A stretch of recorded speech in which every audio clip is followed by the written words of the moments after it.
mencapai kemerdekaannya, Indonesia melalui sejarah yang panjang, sehingga pada fase tertentu terdapat perubahan cara perjuangan atau metode perjuangan.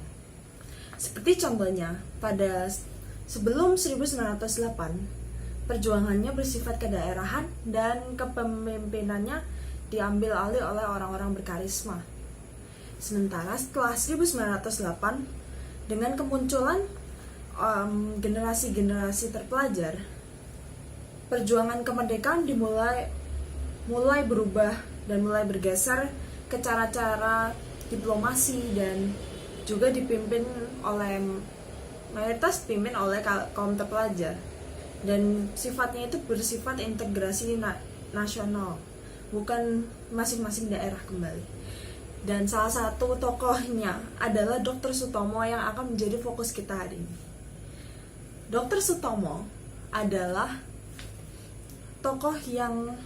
salah satu tokoh yang mendirikan Budi Utomo. Ia lahir pada 30 Juli 1888 di Jawa Timur. Pada 1903, beliau masuk ke Stovia.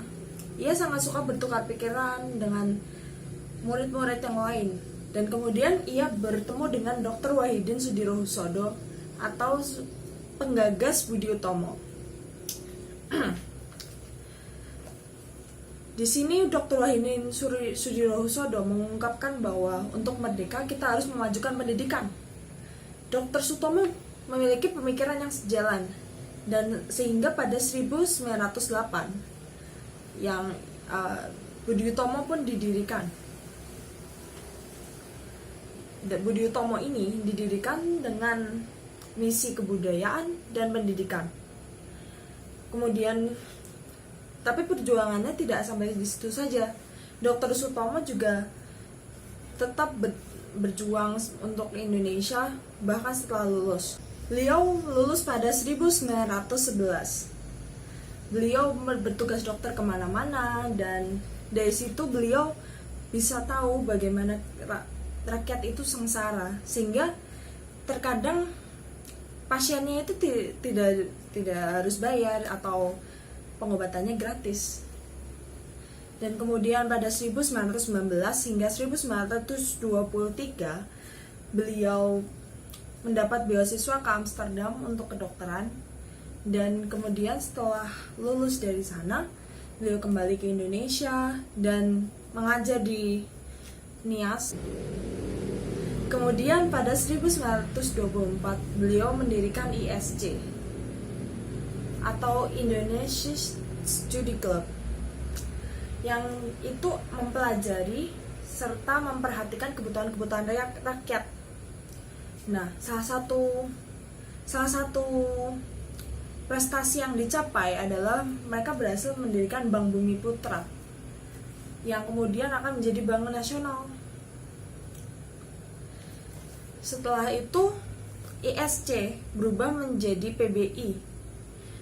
Selama menjadi PBI pada tahun 1900, dimulai dari tahun 1930, PBI berfokus membangun pada pendidikan dasar, sekolah dasar dan TK.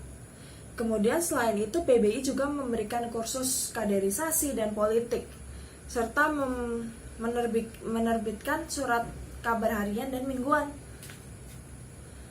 Kemudian karena tekanan dari Belanda, pada 1935 PBI bergabung dengan Budi Utomo menjadi Parindra. Setelah dari Parindra pun tetap berusaha untuk mewujudkan kesejahteraan rakyat dan kemerdekaan Indonesia. Ada banyak hal yang bisa kita contoh dari Dr. Sutomo. Kita bisa menyebarkan menyebarkan pendidikan dan menyebarkan informasi-informasi dan memperbaiki misinformasi yang terjadi di era ini. Seperti contohnya saat kita dilanda oleh pandemi corona atau coronavirus atau juga COVID-19, mungkin banyak orang akan menjadi panic buying dan kemudian akan seperti ketakutan dengan virus itu sendiri. tanpa mengetahui apa itu virus. Maka dari itu, hendaknya langkah yang kita bisa lakukan sebagai pelajar adalah memanfaatkan media sosial kita. Semua pasti punya media sosial kan. Nah, kita bisa memanfaatkan media sosial kita sebagai perantara kita untuk menghimbau atau memberikan informasi dan fakta-fakta mengenai apa itu virus dan apa itu sebenarnya corona virus, dan sebenarnya apakah kita perlu benar-benar ketakutan dan sebagainya, dan kemudian cara pencegahannya seperti cuci tangan dan menjaga kebersihan, dan setidaknya dari situ kita bisa meminimalisir. Dadah.